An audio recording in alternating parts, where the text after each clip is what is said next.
Kedengarannya sih, gratifikasi itu mirip dengan gravitasi. Tapi ternyata beda. Bahkan, konon keduanya bisa dianggap saling kebalikan. Jangan sampai salah ngomong. Gratifikasi. Kita pastinya masih ingat dengan pelajaran di sekolah tentang Bapak Isaac Newton dari Inggris. Suatu ketika, beliau duduk-duduk di bawah pohon dan kejatuhan buah apel. Dari kejadian itu, Pak Newton mendapat ilham tentang gaya tarik bumi, yakni gravitasi. Nah, kalau gratifikasi itu adalah kebalikan dari yang dialami Pak Newton. Melawan hukum alam. Buah apelnya justru terbang ke atas, dari tanah menuju pohon. Ini tentu bukan sulap dan bukan sihir. Sekarang, mari kita umpamakan pohon sebagai pejabat atau pegawai negeri. Lalu, tanah kita umpamakan sebagai rakyat dari semua lapisan masyarakat, termasuk pengusaha. Nah, buah apelnya ia bisa kita anggap sebagai bentuk pemberian atau gratifikasi. Jadi, dengan ilustrasi gambar ini, yang dianggap sebagai gratifikasi adalah segala macam bentuk pemberian yang diberikan oleh masyarakat atau pengusaha kepada pejabat atau pegawai negeri.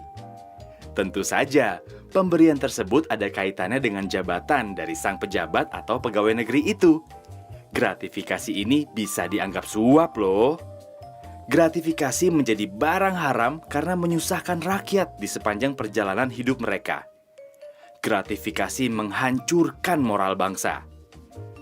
Bayangkan saja, waktu kita lahir, orang tua kita harus membayar atau memberi uang terima kasih terhadap pelayanan untuk bisa mendapatkan akta kelahiran. Hanya dengan cara itu kita bisa diakui sebagai warga negara Republik Indonesia. Parah kan? Dan praktek bayar ini, bayar itu, sogok sana, sogok sini terus berlanjut ketika kita masuk sekolah. Saat mencari kerja dan bekerja, kemudian menikah, terus punya anak, hingga saat kita kembali menghadap Tuhan. Iya, sewaktu mengurus surat kematian, pemakaman, dan lain-lain, keluarga kita diharuskan membayar lagi. Parah kan? Di Republik ini, mengurus segala macam izin dan keterangan perlu uang ekstra atau uang pelicin. Mulai dari mengurus akta kelahiran, KTP, SIM, STNK, kartu sosial, domisili, IMB, dan lain sebagainya. Biasanya, praktek tersebut memakai istilah uang tinta, uang jasa, uang kopi, uang pelicin, uang rokok, uang pelancar, dan segala macam keluarga uang lainnya. Padahal, tugas pejabat negara dan pegawai negeri itu ya memang melayani rakyat dengan sebaik-baiknya. Mereka sudah digaji dengan memakai uang rakyat. Jadi, mereka tidak perlu lagi mengharap imbalan dalam bentuk apapun dari pihak lain. Sebetulnya, begitulah bunyi dari sumpah jabatan mereka ketika dilantik dan juga pada kode etik pegawai negeri. Parahnya lagi, orang-orang sekarang ini semakin kreatif saja menutupi praktik gratifikasi. Mereka menutupinya dengan memberi berbagai macam sebutan yang unik-unik. Contohnya, ada yang bilang itu sebagai biaya entertainment, atau uang transport, atau jasa pinggul, atau uang selimut, alias gratifikasi seks. Wah, serem! Bahkan, terkadang kedok gratifikasi melibatkan nama buah-buahan. Seperti apel Malang, apel Washington, atau kardus durian. Apapun nama sebutannya dan semanis apapun rasanya, segala bentuk gratifikasi ini harus ditolak dan dihindari. Karena bisa ketagihan kayak narkoba. Nikmat sesaat, sengsara berkepanjangan di penjara.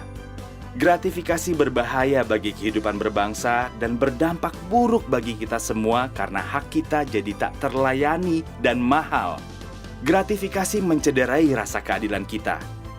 Ini ada istilah kerennya loh, yakni high cost economy, atau biasa diterjemahkan sebagai ekonomi biaya tinggi. Karena kita membayar lebih mahal dari seharusnya. Ketika mengurus izin, pengusaha mengeluarkan biaya ekstra untuk memberikan suap atau gratifikasi kepada pegawai negeri atau pejabat negara. Biaya ini tentu dibebankan pada keuangan perusahaan tersebut, sehingga harga barang menjadi lebih mahal. Selain itu, gratifikasi merusak martabat pejabat dan pegawai negeri karena membangun mental pengemis dengan memperjualbelikan kewenangan. Gratifikasi dianggap suap jika penerimanya adalah pegawai negeri atau penyelenggara negara. Sebab, gratifikasi tersebut terkait dengan jabatan dan bertentangan dengan tugas dan kewajiban para pegawai negeri serta penyelenggara negara. Banyak hal bisa kita lakukan untuk membasmi praktik gratifikasi. Sebagai anggota masyarakat, kita harus stop pemberian dalam bentuk apapun kepada pegawai negeri atau penyelenggara negara.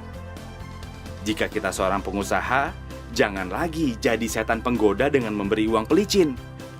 Kalau pekerjaan kita sebagai pegawai negeri, jangan sampai menerima gratifikasi dalam setiap pelayanan yang diberikan kepada masyarakat, apalagi meminta. Selain itu, kita semua harus mengawasi dan melaporkan praktek-praktek gratifikasi kepada KPK. Negeri yang indah ini akan semakin nyaman bila mana tidak ada praktek gratifikasi. Sebab, hak masyarakat akan terlayani dengan maksimal dan gratis. Tidak ada pilih kasih di antara si kaya dan si miskin. Dengan membasmi gratifikasi, kebiasaan korupsi akan ikut menghilang dari budaya kita. Dampak lebih jauhnya, masyarakat semakin percaya kepada pemerintahnya. Dan yang lebih jauh dari itu, harga barang-barang kebutuhan akan menjadi lebih murah karena proses perizinannya tidak memerlukan suap dan waktu yang lama. Pastinya, masyarakat akan menjadi pihak yang paling merasakan manfaat dari menghilangnya kebiasaan gratifikasi di negeri ini. Karena itu, ayo bersama KPK kita bebaskan Indonesia tercinta dari belenggu gratifikasi agar negeri kita jadi adil dan makmur.